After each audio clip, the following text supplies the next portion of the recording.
કોઈકે મને પૂછ્યું કે ભાઈ તમારા ભગવાન કેમ આવતા નથી, ભગવાન છે તો મને દેખાડો, મારે એને જોવા છે. તો મેં કીધું 100% આવે, કેમ ના આવે. તો માની લો કે તમારે યુપીએસસી પાસ કરવી છે તો એના માટેના અમુક સ્ટેપ છે કે મિનિમમ તમારે ગ્રેજ્યુએશન હોવું જોઈએ, પછી એની અમુક એક્ઝામ્સ છે, એની મેઇન્સ એ ફર્સ્ટ એક્ઝામ હોય એન્ટ્રન્સ, પછી એની મેન્સ એક્ઝામ હોય, અને એ પાસ કરો પછી એનું ઇન્ટરવ્યૂ હોય, અને એ ઇન્ટરવ્યૂ પાસ કરો પછી મેરિટ પ્રમાણે તમે મેરિટમાં આવો તો તમને મળે. એના વગર તમે યુપીએસસી પાસ ના કરો. આટલી એક જોબ માટે પણ, યુપીએસસી માટે પણ, આઈએસ આઈપીએસ બનવા માટે પણ અમુક એક લેવલની એક્ઝામ્સ જોઈએ. એના માટે તમારું ગ્રેજ્યુએશન અને એના પછી પણ અમુક વર્ષોની મહેનત પછી તમે એ બની શકો. તો આપણે વિચારીએ કે તમે ભગવાન મેળવવા છે તો એના માટે પણ અમુક એક લેવલ તો તમારું હોવું જોઈએ ને.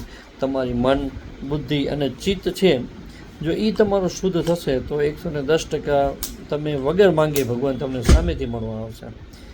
જેમ પરીક્ષા માટેની એન્ટ્રન્સ એક્ઝામ્સ હોય છે તો ભગવાન પણ કાંઈ એટલા ઇઝી નથી. આજે આઈએસ આઈપીએસ બનવું ઇઝી નથી, મહેનત કરવી પડે. 3 લાખ લોકોમાંથી 1000 જણા બની શકે. તો આજે ભગવાન મેળવવા ઇઝી નથી. હા, પણ તમારો પ્રયત્ન છે, તમારી મન અને બુદ્ધિ શુદ્ધ કરવાની તમારી તૈયારી છે, તો 110% ભગવાન તમારા સામે જ છે અને માટે જ છે. જય શ્રી કૃષ્ણ.